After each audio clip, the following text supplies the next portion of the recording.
Sadguru Paramparaye Namaha.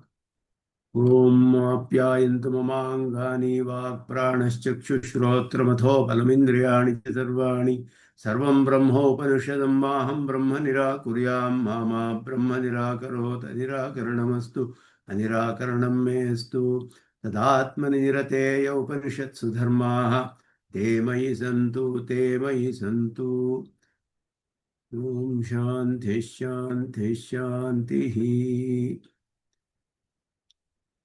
Welcome to all of you for the next session on Introduction to Vishistadvaita Vedanta. In the previous session, we just saw some important aspects of Ramanuja Darshana in general, and the Acharyas who have propagated this Darshana for a period of time, and some significant works of those Acharyas. So all that we had a brief look at the background and the unique contributions of Bhagavad Ramanuja. And there are many contributions, many things which are unique to this particular system of thought. And we will, of course, see them in little more detail as we go forward. So from now on, we are going to start about various aspects of this darshana. To start with, we look at the valid means of knowledge. We saw in general about pramanas earlier. Pramanas in general, there are many pramanas which are accepted by several darshanas. Pratyaksha, Anumana, Shabda are the main things. Apart from that, Arthapati, Anupalabdhi and all that. So all those we had a very quick view of those pramanas, that is valid means of knowledge. And now we are looking at in Vishistadvaita, what is that is accepted as a pramana, valid means of knowledge. So there is a well-known saying that, so in this session and future sessions, there will be a little more usage of Sanskrit words in order to explain, define various aspects of as defined in the works of our acharyas, and nothing to get scared about it. Many of you might be familiar with those words already. Some of them may be new, but I will try to explain them as much as possible, because without the usage of some of these technical words, which are called paribhashika shabdas, which have unique meanings in each, the same word has different meanings in different systems of knowledge, different darshanas. So we also have to understand these technical words and use them as much as possible, get used to that. And as you keep listening to these Sanskrit words, you will also get familiarity with those words, which are found in most of the works. And as well known, it is well known that many of these technical words in Sanskrit, they don't have an apt substitution for in English. It's very difficult to explain in English many of the words. We can try to do as much as possible, but still it is always advised that we try to learn and become familiar with some of these Sanskrit words, which are used abundantly in all our Acharya's works. So there is a famous saying, Manadhina Meya Siddhihi. Mana in the sense here, mana means pramana. Mang, mane, mang is the dhatu root from which this word is coined. Mana adhina. It is dependent on pramana. What means meya means prameya, the knowledge that is got from the means. So the object of knowledge, meya, prameya, is dependent on the pramana. So Meya Siddhi means the knowledge about the object. The object is Meya, Prameya. Pramana means. So through some means, we get knowledge about some object. So knowledge of the object has to come through some means of knowledge. And we are all talking about here supersensory objects. So we need to use the right means of knowledge for that. So the prameya, meya or prameya, prameya means prakarshena meya. That is that which is known very clearly, properly. The valid object of knowledge can be known only through the valid means or pramana. In Vishistadvaita, three pramanas are accepted as independent pramanas. All the other pramanas also we may use, but they are not treated as independent. Three independent means of knowledge are accepted. They are Pratyaksha, Anumana and Shabda. Shabda means Vedas. Shabda is also a word used in the sense of sound, which is a quality of the elements, Panchabhutas. Shabda is also a quality, but Shabda is also, it also has a meaning of Veda itself. It's called Shabda Pramana because it is found in the form of sentences and it is transmitted through sound over a period of time, forever. So Shabda Pramana means it is made of Shabdas, that's all. And Shabda is a word, is made up of Aksharas. So Veda is nothing but a heap of words, heap of letters. Akshara Rashi, it's called, which is found in the same order, which has been transmitted in the same order forever, the Acharya Shishya Parampara. So Shabda Pramana means the Vedas. And all the Vedas are same.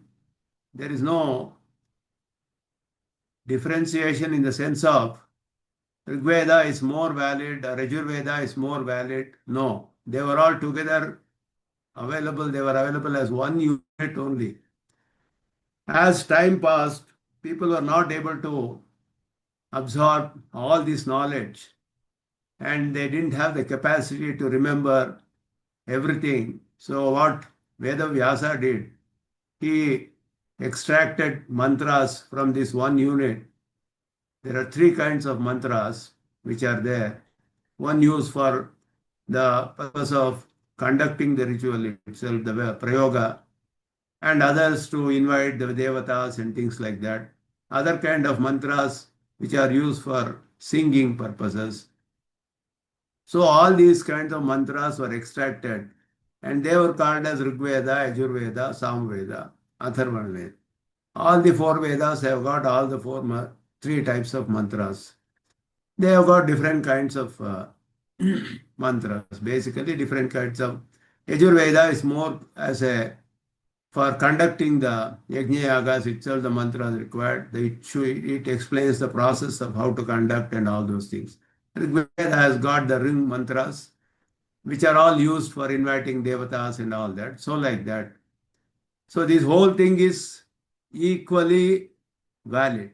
All of them are equally valid. And each Veda has, guys, we saw Samhita, Brahmana, Aranyaka, Upanishads and all those things. Further subdivisions. It's a notional subdivision.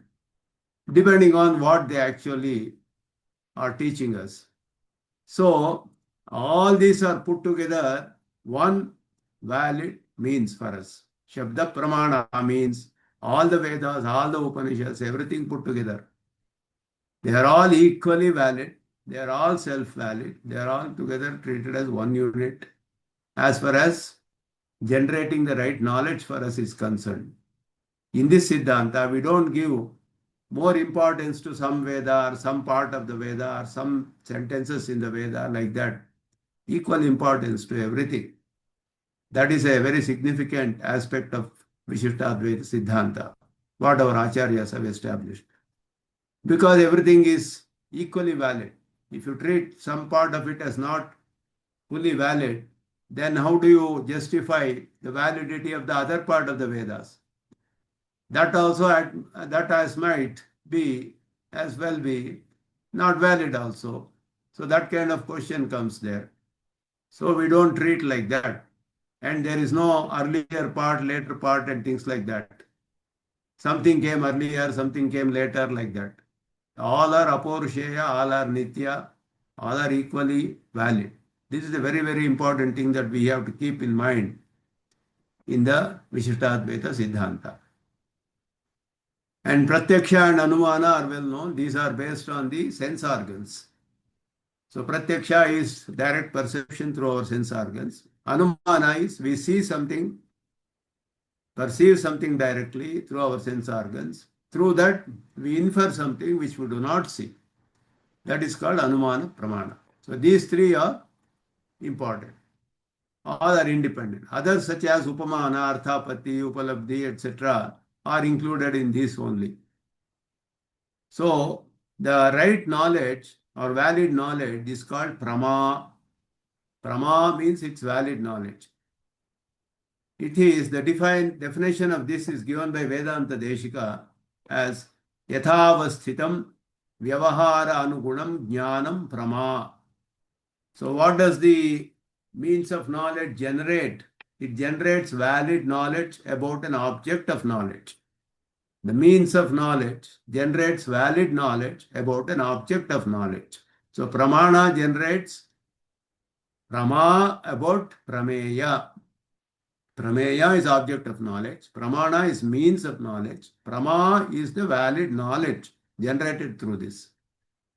So it should be which is true to the object of knowledge. That is, which is as the knowledge is, object is there, it should represent it properly.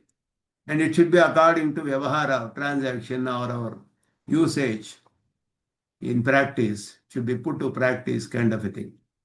That kind of knowledge is to be generated by this valid means of knowledge. So that is what is accepted as Prama, because it is very important because we hear word like Brahma. Brahma and Prama. Brahme, we say. You got some Brahma, we will say. That means the wrong knowledge. So in our Siddhanta, Vishistadvaita, there is nothing really Brahma. It is not Prama. What is not Prama will become Brahma, that's all. It can be either Yathavastita or Vyavahara Anuguna. Both may not be there in that knowledge, that's all.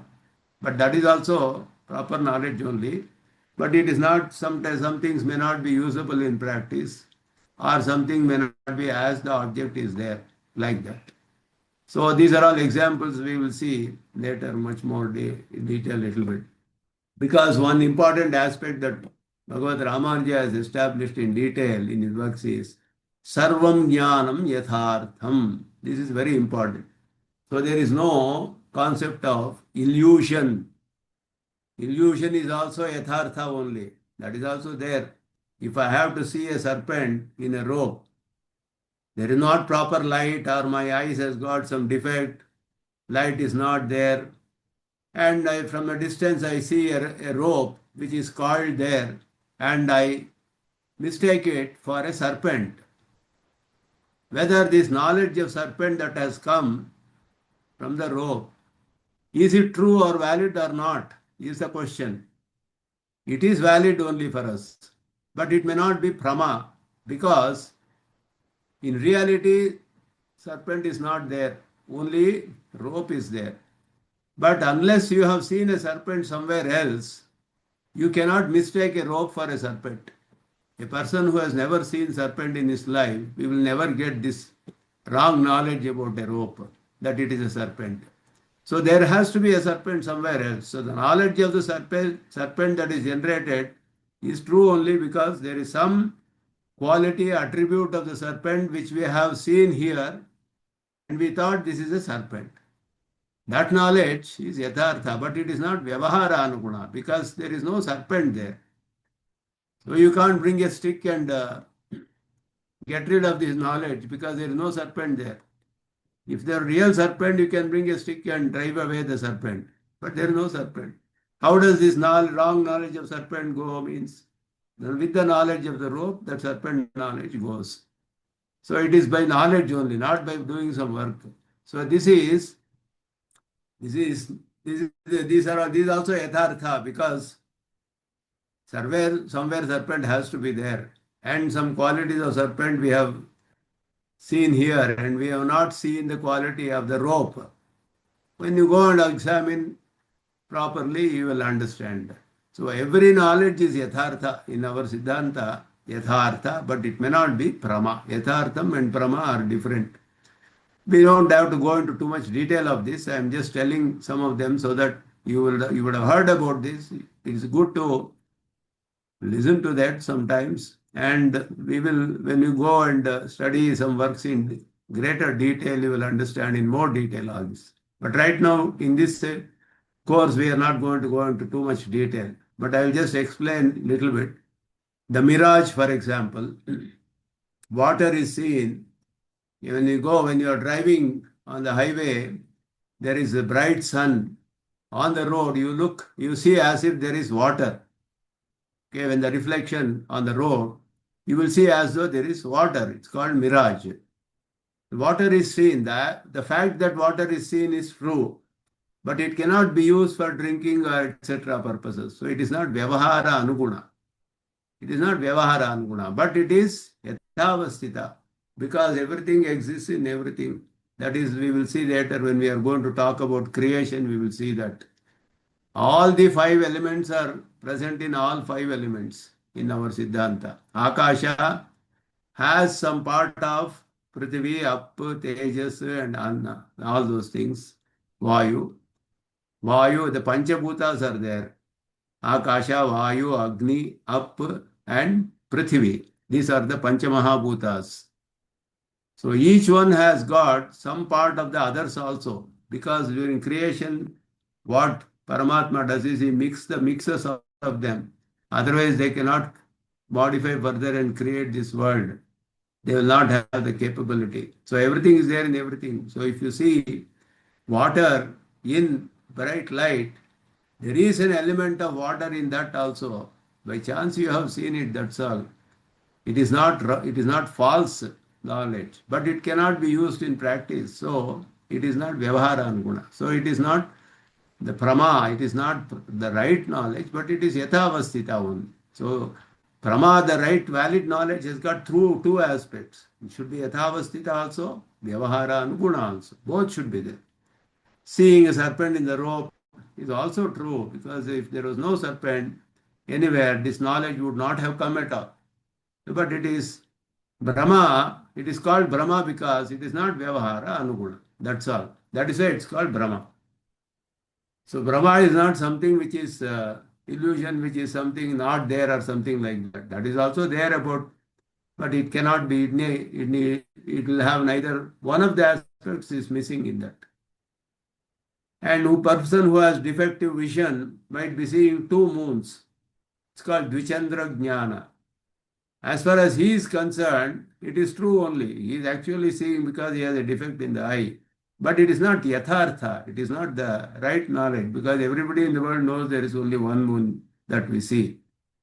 So these kind of things are what are the knowledge, how the right knowledge is differentiated from the theory of error, it is called theory of error, which is a very big topic which is discussed in various works of our acharyas.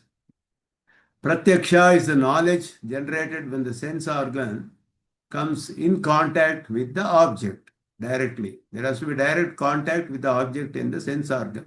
Then we say there is a perception of the object. And what is actually happening here is through our eyes we are seeing something. So our eyes come into contact with an object and we perceive that object. Now what is actually happening here? Our eye, what is the swarupa of our eye? What is the nature of that eye? What is it made up of? It is made up of the five elements, Panchabhutas. The outer eye that we see in the body. There is a organ of sight inside, which is also a modification of matter only, which is also inert. So our eyes will only show us that there is some shape existing here in front of me, but it does not generate the knowledge about that object. that this is a computer. I cannot tell us that, because I itself is an inert object. The organ of I is also inert object. It cannot generate knowledge about this object. It can only show that there is some form, something existing here, something there in front of you. The knowledge comes from our attributive knowledge. From the Jivatma, only he only gets the knowledge. How is the Jivatma? As I said in the very beginning, we saw that objects are made up of substantive part and attributive part. Two parts are there. So the Jivatman, a spiritual entity, has got the substantive part also is conscious. The attributive part is also conscious. The attributive part flows, it goes everywhere around the Jivatma. Jivatma's substantive now, substantial, the substance is atomic, very, very subtle in nature, in measure, very subtle. So he is somewhere there in our body. He is not there everywhere, but his attributive knowledge is spread everywhere. That's why we sense our body everywhere, like a lamp and its brightness, sun and its rays, like that. Jivatma is also a spiritual entity with its attributive knowledge spreading all over. And through that attributive knowledge only he gets the knowledge. And the attributive knowledge flows through the mind, through the eye, say organ of eye, and then it contacts the object and it generates the knowledge about the object, that this object is a computer, it is different from this mouse, this is from book, this is different from pen, like that. So that is how we perceive knowledge. Okay, so the sense organs and then cognizes the object. Though the sense organs do show the objects, the nature of the object is cognized by attributive knowledge only, not by the sense organ itself or the mind, because they are all inert substances, inert objects. So here we have two types of pratyaksha. Direct perception is accepted. One is called nirvikalpaka pratyaksha, another is called savikalpaka pratyaksha. Kalpa is in many things being there. There are no vikalpa, one meaning of vikalpa is choice or many choices, many things being there. Vividha kalpa. So, savikalpaka, nirvikalpaka. These have got different meanings in different darshanas. In our Siddhanta, the first sight of an object generates nirvikalpaka pratyaksha. For the first time in my life, I am seeing a rocket, let us say. I have never seen a rocket in my life. First time I am seeing. I perceive few attributes of that object. I will not perceive everything. Next time I see another rocket. Oh, I had seen this only. This is only a rocket. And I may observe more attributes of that, more aspects of that particular object. So the very first sight of an object is called nirvikalpaka pratyaksha. Second and further perceptions are called savikalpaka pratyaksha. So pratyaksha is always a qualified object's perception of a qualified object. Nirvikalpaka does not mean perceiving an object without any attributes. It does not mean that. Perceiving an object with few attributes. And savikalpaka is perceiving the same object many more times further later on with more attributes. That is how it is defined. So this is all about the pratyaksha, anumana and all that. Both are of the nature of qualified object. There is no object without any attributes. In our Siddhanta, every object has got attributes. And an object is known only through its attributes. Okay, that is very, very important concept. It has to be known through its attributes only. And differentiation of objects from one to other is through their attributes. Every object has a unique attribute which differentiates itself from other objects. Otherwise, I will not differentiate among all the objects, whether the pen or laptop, everything should be same for me. But I know a pen is very different from a laptop, which is very different from a book. How do I know that? Each one has its own unique characteristics. So any object has its characteristics and it has its own unique characteristics, because of which it is differentiated from other objects. So these are all fundamental concepts for us to understand how we perceive objects. So pratyaksha is a means of knowledge. It generates valid knowledge about objects. And the knowledge itself is generated by our attributive knowledge and not the organ of perception itself.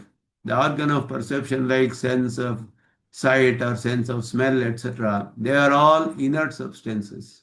They are all not consciousness. Only Jivatman is a conscious entity in the body, and he has a consciousness as its attribute also.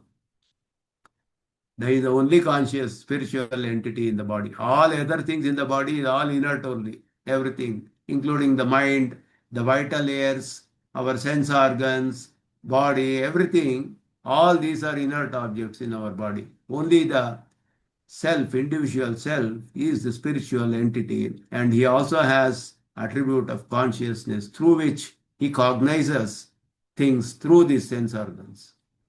So that is one fundamental, these are some fundamental things that we have to know. And Shabda Pramana is very important for this system, and it is without any defect. It has got no defect, Shabda Pramana, and it is impersonal, not created by anybody. Vedas have been existing forever, like that only, and in the same order it is being propagated. After Pralaya also, Paramatman teaches it to, it is there in his knowledge.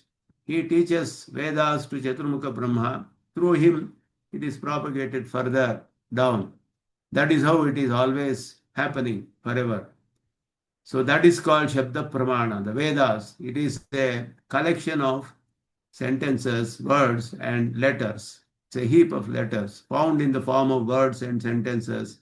Those sentences make meaning, and they teach us various means to attain the various purusharthas. Why are they important means?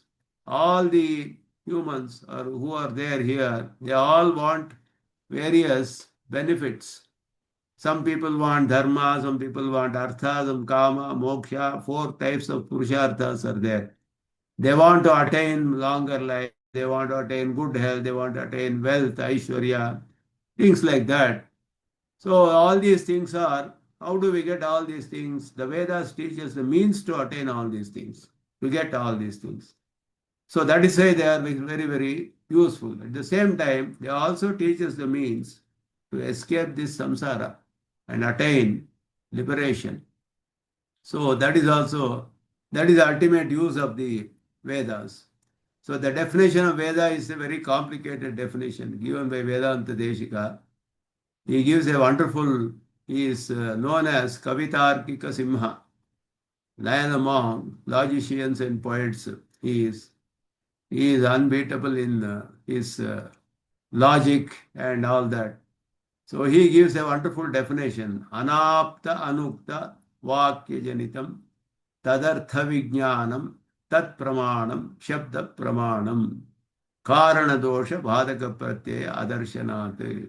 I am not going to explain all this in more detail. I just given to show how our acharyas have defined such, given such perfect definitions for everything. Just an example. So it is aptavakya, aptavakyam pramanam is what Nayayikas, the logicians, have said. Gautama Sutra is there. One who is very dear to us, he always is a well-wisher. He always teaches us the right things. Our well-wishers always tell us the right thing. So their words are valid for us. What they say, we can believe. That is valid. But what happens is, any human being can make errors.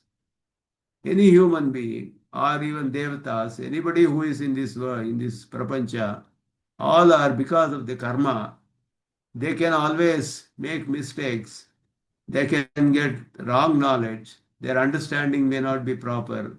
All these errors can ensue in whatever is thought or created by somebody who is a karma vashya, who is bound self in this prapancha because of the karma. And they have got associated with Prakriti, the matter, which is got Triguna, Sattva, Rajas, Tamas. And sometimes our Sattva is more, sometimes Rajas is more, sometimes Tamas is more. When Tamas increases, we feel sleepy, like that. These are all the effects on the Jivatman. So all these bound selves, Jivatmas, they are prone to errors. But Veda doesn't have any error. So it is also not Aptavakya, because if you simply say Aptavakya, the Aptas can also be bound cells. The Aptas are bound cells. There can be errors. So it is not told by Aptavakya. So it is Anapta Anukta, not Apta Ukta. It is not Anapta Ukta also. Anapta Anukta. You have to tell like that to achieve impersonality. In Sanskrit, these words used are very perfect definitions they use. And it generates proper knowledge, Artha Vijnanam. And so it is valid. Pramanam, it's called Shabda Pramanam. And it does not have doshas that are coming from the cause. That is, a work that is created by a bound self can have defects. So the cause of the work, if it is a bound self, there can be defect in the work itself. So if I manufacture a product, there can be defects in that. I cannot make a 100% error-free product because my capabilities are limited. Similarly, if I write a book, that also can have defects. So anybody who is a bound self, whatever they create, is prone to errors. But Vedas don't have a cause at all because they are eternally present. That is why Karana dosha is not there. The defect that can ensue because of the cause is not there in Veda at all because there is no cause for that. It is eternally present like that. And it cannot be stultified by any other pramana. So that is also there. What we perceive can also be defective because if there is a defect in my eye, I will see some object and perceive it wrongly. Somebody else will say, no, this is not right. You have a defect. You are not seeing it properly. And what I have seen becomes wrong. If I infer something also, it can be proved wrong by somebody else because of some other reasons. So all these are one kind of what we infer or what we perceive can be proved wrong by other means of knowledge. Whereas Shabda, whatever Vedas are teaching us, either Pratyaksha or Anumana, cannot set it aside because it is beyond the reach of Pratyaksha and Anumana Pramanas. Pratyaksha can only sense through the sense organs, perceive through sense organs, which is very limited scope it has. Supersensory things cannot be perceived through our sense organs. So Veda teaches us supersensory organs. So what is taught in the Veda cannot be refuted by any other means, either Pratyaksha or Anumana. So that is called Badhaka Pratyaya Adarshana. There is no refutation by other pramanas, what is taught in the Vedas. So this is a very important characteristic of the Vedas, that it is defectless, and what is taught in the Vedas cannot be refuted by other pramanas like that. So, and another important concept is the Veda. Another what we have to see is all the words denote the ultimate sense para Brahman only. It's called the Aparyavasana Vritti. The meaning of the words can be in various ways it is interpreted in the Shastra. Either be a direct meaning can be there. When we use the word, we use in an indirect sense, in a secondary sense, for example. We say Agnihi Manavakaha is a famous example. Oh, this boy is like fire, we say. This boy is fire, we say. He is fire means, what does it mean? He is not fire. He's got tejas like fire. So he is very bright or something like that. For that we can say fire itself. The fire, the word meaning of the word fire is used in secondary sense there, not primary sense. So words have got primary sense, secondary sense, and there is an ultimate sense, which is called Aparyavasana Vritti. because everything is existing in Brahman in this system. All the words in the ultimate sense denote Brahman. So that is another important thing. These are all, of course, when we go further, we are going to talk about it in more detail. We talk about the nature of Brahman, nature of the Jivatman, and all those things we are going to discuss later on. That time, all these are going to be discussed in more detail. So here it is applied even words which do not have the meaning in action can also denote existing objects. This is also an important thing. This is basically the view of the Mimamsakas is that the Vedas can only teach, the words can only teach through action. Otherwise, words don't have, they don't have the capability to teach us anything. So they cannot denote existing stuff just like that without relating it in some action. So if I say there is a cow, somebody may not understand anything. But the example given is that when I say, ask somebody who has that knowledge, bring me a cow. He brings a cow. So the other person who has no knowledge about all these words, he understands that, oh, cow means this is the object, bringing means this. In action only when we do, they understand. Otherwise, if we simply say some word, X, Y, Z, he doesn't understand anything. You have to see, if I see a video of that, I will understand, oh, this object is like, suppose a new model of new product comes in the world. That new product, how do I understand what is this product? When we see the usage of that product only, we understand what is that product. Without putting it in use, you will not understand simply by explaining in words is the view of the Mimamsakas. In that case, what happens, whatever Veda teaches will all become only it has to be related to some action. So the action is there only in the yaga, yajna and all those things. Whereas Brahman is an existing object. If we say Satyam Jnanam Anantam Brahma, what does it teach? It doesn't relate in any action. So how do you understand? Even if Brahman is not there, it can make a meaning. This is the argument of the Mimamsakas. These are all refuted in great detail in our Acharya's works to say that words inherently have the meaning also. We don't have to even say this word will mean this word will mean this. No. In this world, we do like that. These are all very intricate aspects. You can understand how our Acharyas have established the Siddhanta, so much of great in-depth analysis they have done, which everything, the word analysis, sentence analysis, most wonderfully they have done. So how to understand the meaning of a word? Should somebody denote a word, attach a word to an object? In the world, that is how it is done. Before a computer was created, nobody knew that what is the meaning of the word computer. The word itself did not exist. After the object was created, a name was given to it, and then now we know this name means this object.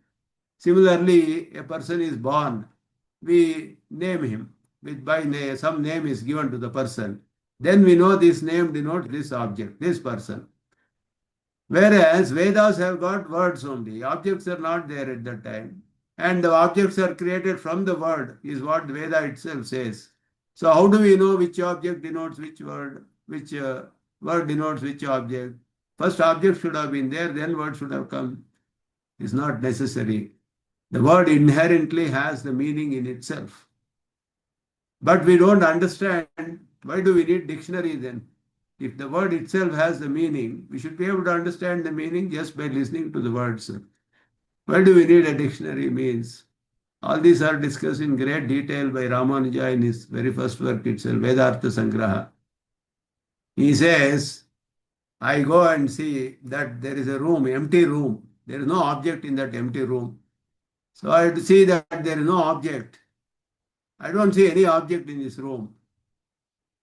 Or there is no light at all. And it is all darkness. And I don't see anything. Have I lost my sight? I have not lost my sight.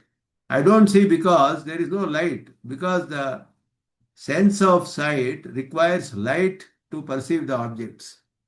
But the sense of sight has the capability to perceive objects. The capability does not go in darkness, but it needs the help of light to perceive objects. Similarly, to understand the meaning of the words, we need dictionary and all those things. The word itself has the meaning in itself. These are all very detailed things that are established. When this comes to like Shabda Pramana is itself a very huge topic. I'm just giving something. Some of them I may elaborate little bit, but don't get scared, because we are, as we go further on, you will understand a little more about all these things we talk about. But I am just trying to say a little bit so that we are also getting familiar with few things. We may not understand everything. We may not grasp everything in one shot. We will have to study many works for many years and all those things. But we have an idea that how how the concepts are generated, how the system is established. It is very important to understand that also. So Vedic words have the capability to denote objects without someone assigning the meaning to it. It has a meaning inbuilt in itself. It's completely self-valid. There is no need for another pramana to prove it. And other pramanas do not have the capacity to generate the knowledge on supersensory objects, pratyaksha, anumana, and all that. The relation between the word and its meaning is eternal and said to be bodhya, bodhaka, sambandha. Sambandha means relation. Bodhya, bodhaka. The word teaches the meaning about the object. So that is an eternal. This is established by Jaimini in his Purvamimamsa Sutra itself. And Puranas and Itihasas also, whose teachings are not opposed to Vedas, are also valid testimonies for us. So the Purana and Itihasas, there are many are there. Ashtadasha Puranas are there. So many works are there. But all of them may not be fully valid. Those which are in line with the teaching of the Vedas only are accepted as valid for us. So in Vishistadvaita, that is also a very important thing. Those which are teaching things which are against what is taught in the Veda are not accepted by us. That is established in the Brahma Sutra also by Badarayana. So that is about little bit about pramanas in our system. Shabda Pramana is something which is very important that we have to remember. That Vedic words are self-valid and they do have a meaning by themselves. And then to understand the meaning, we may need help of Nirukta, Vyakarna and all those things. That is all required. But they have the capability to convey the sense by themselves. Somebody need not denote it. So, according to the logicians, Ishvara created the Vedas and then denoted the names were associated with objects by him. Only then they make sense, they say. But we don't accept that because there is no proof for doing that. You cannot infer these things. You cannot establish these things through inference. It has to be known only through Vedas, Shabda Pramana. So that is something which is very important and fundamental to this system. Now we are looking at Padartha Vibhaga, means how the objects are divided, how the classification of objects is done. In this world, we see so many things. What are all the things that are present in this world? How fundamentally they have thought through, you can understand. What is all present? What all are present in this world? We have to understand. That is called Padartha Vibhaga. So that we have to understand the nature of everything. And Padartha Vibhaga is something which is told in many ways.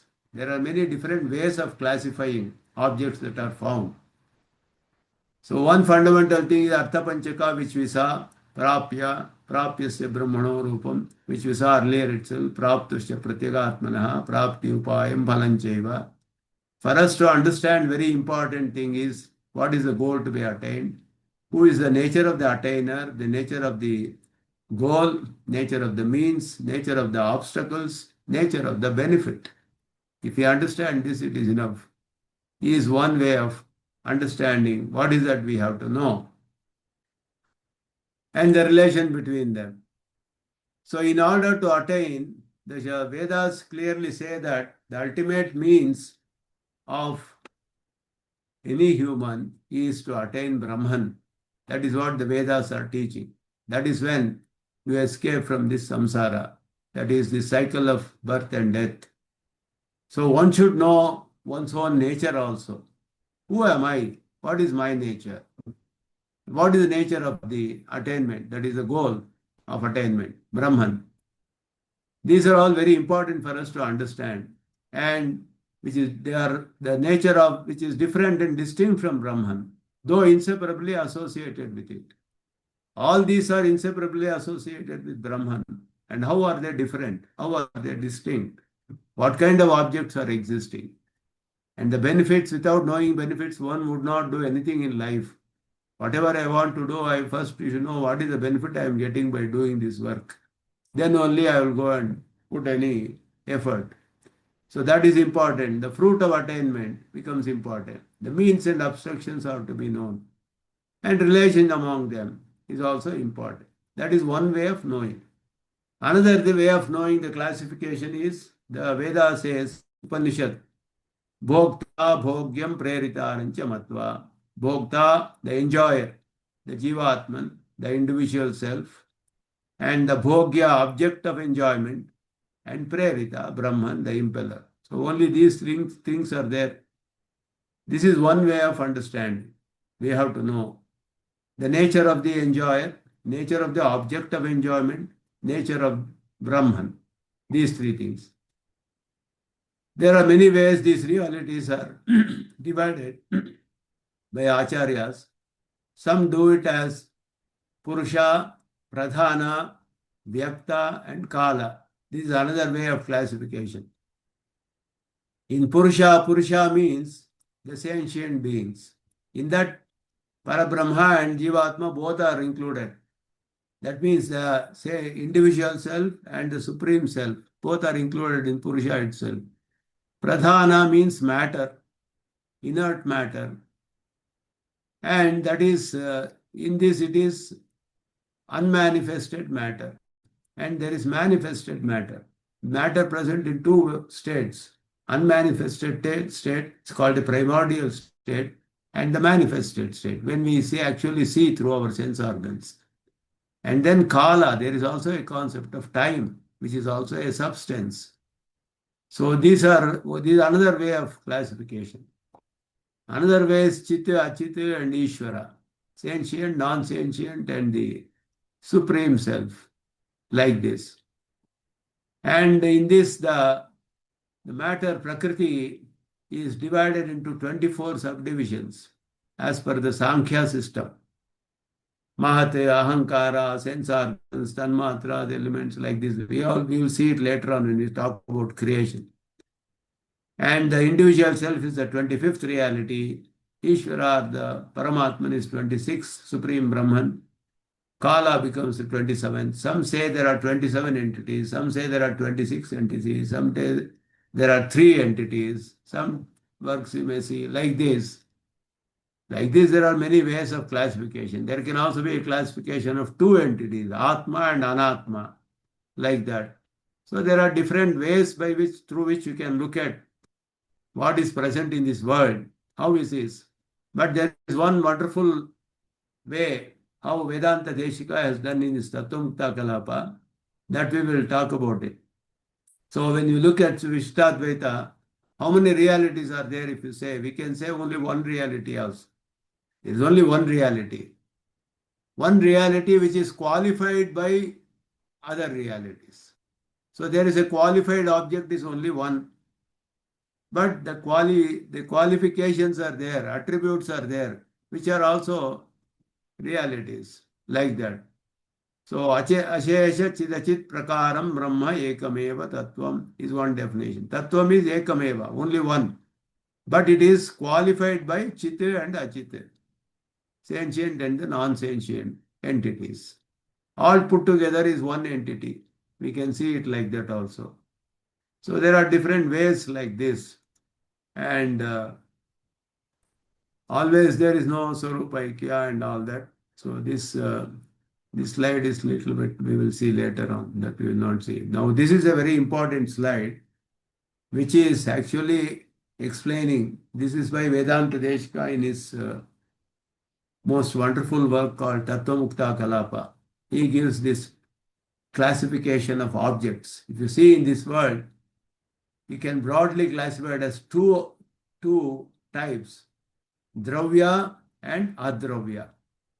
Dravya and Adravya. Dravya is substance, Adravya is quality. First classify it as substance and quality. Only two. And substance can be further divided as Jada and Ajada. Okay, Jada and Ajada. This is, Jada is inert. Ajada is self-luminous. It's called self-luminous. It shows itself. It reveals itself. So there are Ajada Dravyas, substances which are self-luminous, substances which are inert, which are called Jada Dravyas. In Jada Dravya, there are two, Avyakta and Kala. So that is two. One is the primordial matter, it's called. And everything that we see in this world, material objects, they are all modifications of this Avyakta. That is the primordial matter has modified itself, and it is found in thousands, millions and millions and billions of forms in this world. Everything that we see is modification of matter only. Matter, matter, matter everywhere. And in every living being, there is a Jivatma. And inside the Jivatma, there is a Paramatma. Basically, three things. And then there is time, Kala. So this is how the classification is all done. Avyakta and Kala, matter and then time. And the self-luminous objects, substances, are Pratyak and Parak, they are called. Pratyak means they can know themselves. They can know themselves. That is Jivatma and Paramatma or Ishvara. I know myself as I. We all know that I exist.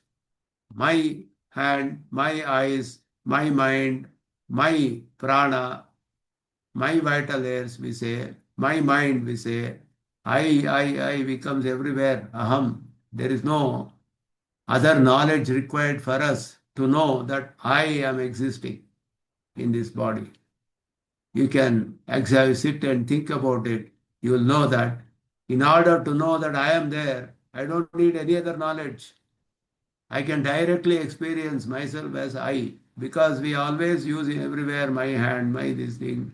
I am there, I am going here, I am coming here, this is my house, this is my hand, this is my nose, like that.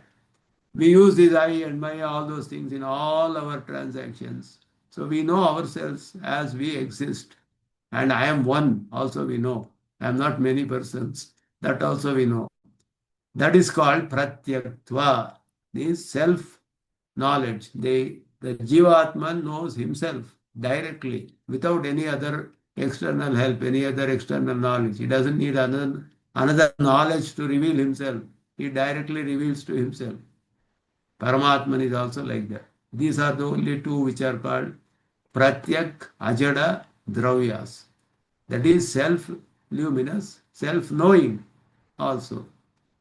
And they are substances. There is also called Parak. That means they are self-luminous, but they cannot know themselves. Like that also there are two substances. One is called Nitya Vibhuti, Paramapada or Vaikuntha, we say.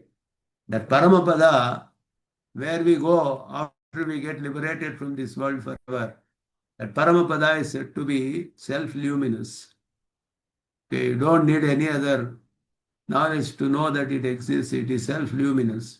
It reveals itself. But it doesn't have the knowledge to know that I am Parapada. It doesn't know itself, but it reveals itself. Similarly, we have attributive knowledge, consciousness. Jivatman is substance, also consciousness. Attribute consciousness, like a lamp and its brightness. The brightness of the lamp, similar to that, we have a attributive consciousness. That attributive consciousness reveals things to the Jivatman. So that is how we perceive external things. Only thing Jivatma known is I am there, I am one. But anything else, if he has to know that I am subservient to the Supreme Brahman, if he has to know, or in front of me there is a laptop, if I have to know, I have to know through my attributive knowledge. Dharma Bhuta Jnana, it's called. So the Dharma Bhuta Jnana reveals things to the Jivatman, and it is inseparably associated with the Jivatman as his attribute. Paramatma also has attributive knowledge, Dharma Bhuta Jnana. Jivatma also has Dharma Bhuta Jnana. They are inseparably associated, like a lamp and its brightness. But they are spiritual entities, they are not material. So, through my attributive knowledge, which spreads all over my body, I can perceive every corner, nook and corner of my body as I. When I touch any part of my body, anybody touches, somebody is touching me, I know. How do I know? Because my nature is Jivatma. What is the measure of the Jivatma is very subtle. Is somewhere in the body. Is not there everywhere. But his attributive knowledge spreads all over, like the brightness of the lamp, just like that. So this is a broad classification. These are all the only this much is there in the whole world. Nothing else. All objects are modification of this avyakta. And we have time. We have avyakta, which is the matter. Like everything, every object that I see in front of me, this table or house or window or curtain or cloth or this thing or my specs or whatever it is, everything is material, material, material, material. They are all modifications of this avyakta, primordial matter. Everything is matter. And there is a jivatma existing in all living beings. There is time because everything is controlled by time. Time is also a substance. And there is Jivatma. And there is a knowership for the Jivatma. That is Dharmabhuta Jnana. There is another world called Paramapada, which is called Nitya Vibhuti. Apart from this material world, there is a Nitya Vibhuti, eternal world. These are all the only substances that are present in this world. If you see how simply in one slide they have classified objects, you can see, and other classification, adravya, quality, sattva, rajas, tamas. These are the qualities of the matter. Shabda, sparsha, rupa, rasa, gandha, qualities of the five great elements, panchamahabhutas, Shakti and Samyoga. These are all the 10 qualities that are there. So, substance and quality. In substance, we have the Jada and the Ajada. That which is not self-luminous, inert object. That which is self-luminous reveals itself. And within the self-luminous objects, there are two, Pratyak and Parag. That which knows itself also, that which doesn't know itself but reveals itself and others also to its base, whatever it is. So this is how it is classified. The inert substances are avyakta and kala. Avyakta is, there are different names for it, of course. So that is how it is. I have explained in this slide all this. Pramana is valid. Prama is valid knowledge. Pramana is means of knowledge. Pramatra is the knower. Prameya is the object of knowledge. This is a fundamental thing that you have to keep in mind. There is an object of knowledge, there is a knower, there is a knowledge about this, and there is a means for generating this knowledge. Jada means not self-luminous, not Swayam Prakasha, it's called. Ajada means Swayam Prakasha, self-luminous. Avyakta is unmanifest, primordial matter, Mula Prakriti, it's called. Pratyak means Swasmai Bhasamanatvam, knows itself directly, without the need for another means of knowledge. Parasmai Bhasamanam, Parak Tattva, reveals to others only, does not know itself. This is how the entire world, everything that you see in this world is classified. This is a fundamental classification which is given by Vedanta Deshika in his work Tattvam Kalapa. So we talked about Pramanas and today started about Padartha Vibhaga. We will also talk about creation and all these things. As we go further, we expand on all these things. But first we have to know some basic stuff like this. It may not be very easily graspable for some of you. Some of you might be well exposed to all these already. Any questions, anything, you can always put it in our group or send us a message, whatever it is. And so today, with that, I conclude today's session. We have come to the end of the session and leave the class open for any questions. Shri Krishna. I will just enable the top of the share. Yeah. You can unmute yourself and ask. Swami, one quick question. Tell me. On that Adravya, you have Adravya. Shakti and Samyoga as listed as two Yes. things. Yeah. But what are they? So Shakti is the capability to become the effect. That is, a substance has a capability to become effect. Like a seed can become a tree. So we say the seed has the Shakti to modify itself to become a tree. That capability found in the object is called Shakti. Samyoga is two substances coming together, which can be separated. Like if I am holding a book in my hand like this, the relation between my hand and the book is called Samyoga because this can be separated. That is called Samyoga. Aprathak Siddha Sambandha means that which cannot be separated. Like the color of the skin cannot be separated from the skin. Okay, that is inseparably associated. That association is called Aprathak Siddha. The association which can be separated like this is called Samyoga. So these are that's all very fundamental. Any two things have to exist together means there has to be an association between them. How are you defining this association? There are two types of association. One association where the two cannot be separated, separately seen. Another association where you can separate out. But the separate out, when you can do that association is called Samyoga. That which you cannot separate, it's called Apratak Siddha Sambandha. And you are also saying Paramatma as attributive knowledge? He has also attributive knowledge, absolutely. Yes. So I mean, how is But Kala he a is all Dravya? pervasive, whereas Jivatma is subtle. Paramatma is all pervasive. His substantive nature itself is all pervasive. There is no place where he is not there. Whereas Jivasma is there only and is very subtle. Some corner, somewhere is there in this world. In the body, somewhere he will be there. So he is not there everywhere. He can be there only in one place at a time. Just one question, Swami. Yeah. So one question. So, for example, if the cow exists, we say that there is Gotva. That is, there is a Yes. substance and there is an attribute to the substance. So, if Correct. there is no substance, then there is no attribute as well, right? There is no substance without an If attribute there in is, the first yeah, place. yeah. And all attributes are residing in a substance. So Okay. I didn't understand your question. Though no No, substance. my question is the attribute exists only if the substance exists in the Correct. first place. Attribute is always residing in some substance. It cannot Yes. exist by itself. Right. Hadravya cannot exist by itself. Okay. Okay. Yeah. Namaskar. Yeah.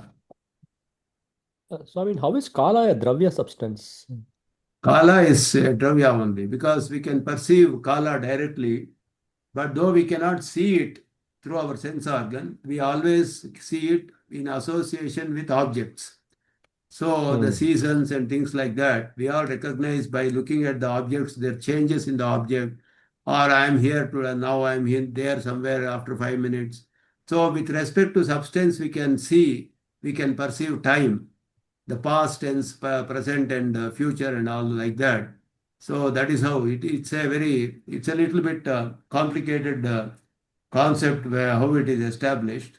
Kala doesn't have triguna like Sattva Rajas Tamas, Yeah. but it is a substance. It can be perceived. time can be perceived. Though we cannot see it directly, it is always perceived in relation to an object. Okay. In the context of the Dravya, it is considered as a. Correct. Okay. Correct. Okay. Okay. Yeah. And Swami, Jivatma, yeah. yeah, go ahead. And Jivatma, does it use the sense organs as the instruments? But then Yes, who when, makes the when he is a decision? bound self, like in the samsara, when he is there, Jivatma, he can only perceive things through sense organs only. He can get knowledge only through sense organs. Okay. Then who is the Yeah. responsible for the decision? Is it the mind or the Jivatma? Division For the means? decision, any decision that. Decision has to be taken by Jivatma only. Mind is inert. Mind doesn't have knowledge. Mind cannot. Okay. Yeah. Okay. Thank you. Dhanyavad. Swami, one quick question. Yeah. That you listed 27 tattvas, most of them coming from Samkhya Yoga.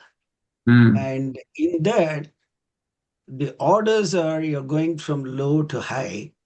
I was surprised that the Kala is listed above Ishvara.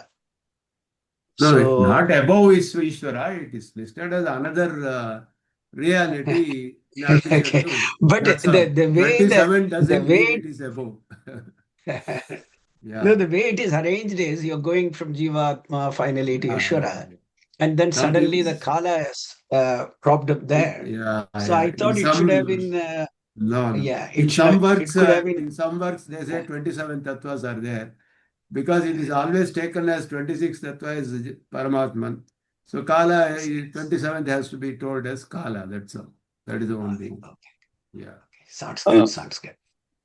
Swami, there's a question here Yeah. on the same topic. So when you say Kala is treated as one of the objects, so what is the property of Kala or attributes of Kala? It is Triguna Rahita Dravya Vishesha. It is a definition of Kala.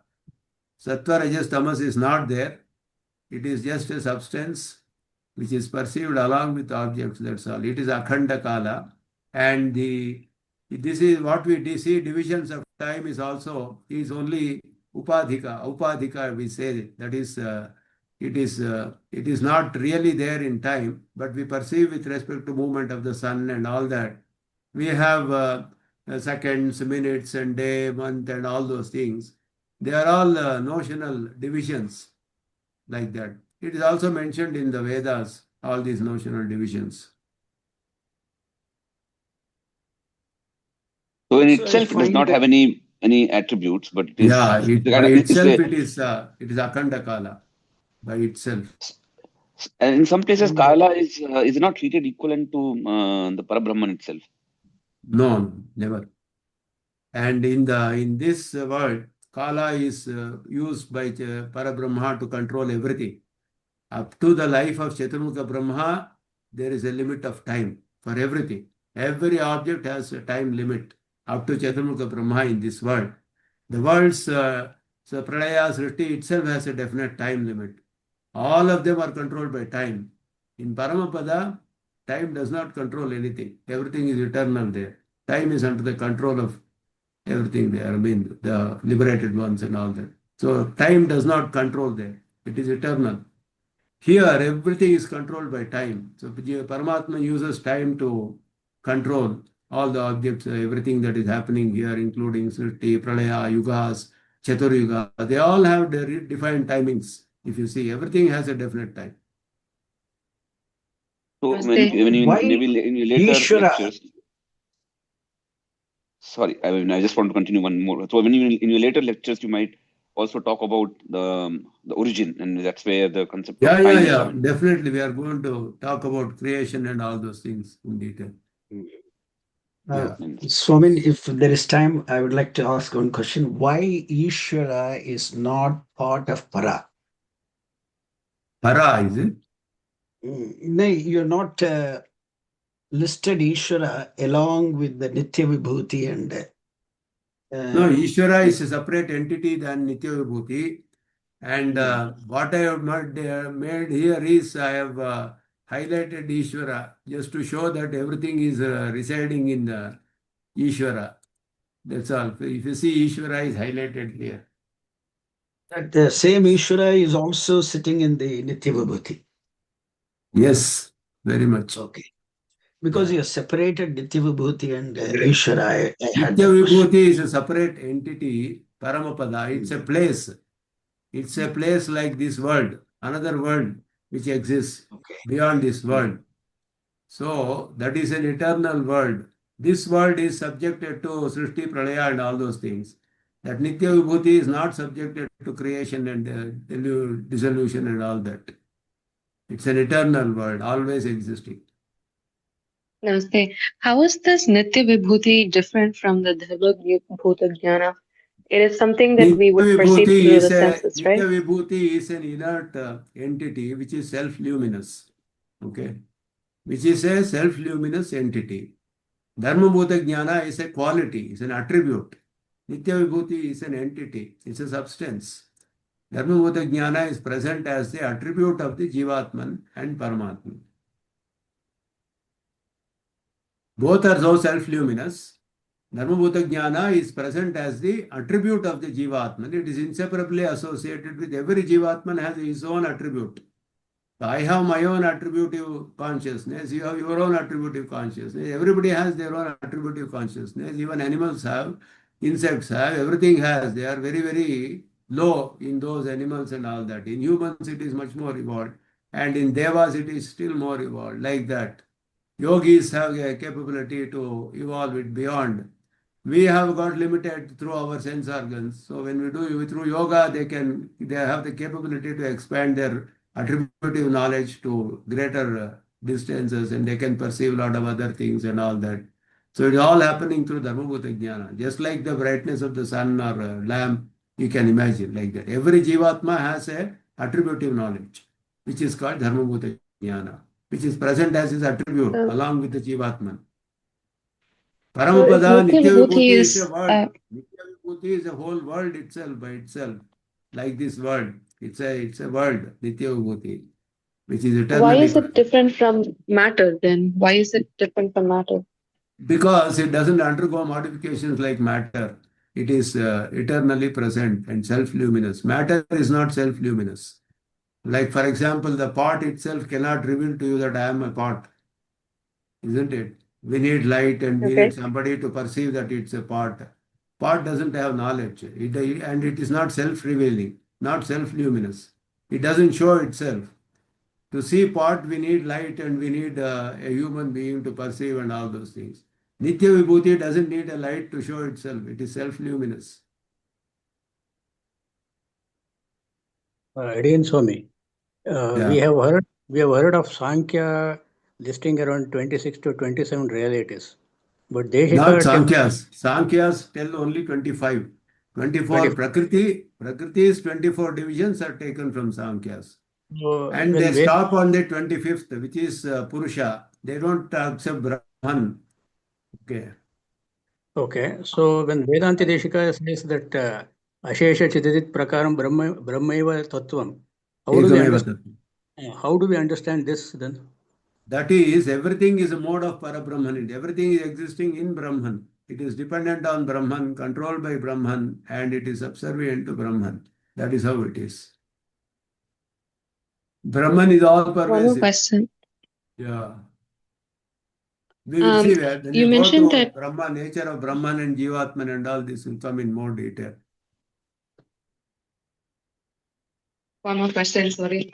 The kala you mentioned is something that changes or something that can be perceived through how it moves through matter. So why is Shakti not coming under that classification then? Why is Shakti a quality and not some places Shakti is also taken as an object, but basically it is defined as a attribute. The capability of something to create, right? That is to become an effect. That capability is taken as Shakti, basically. So Shakti is not energy or not to be interpreted as energy in this. No. It is energy is, very difficult to translate put it in English, but it's a capability to become an effect of an object. Okay. Thank you.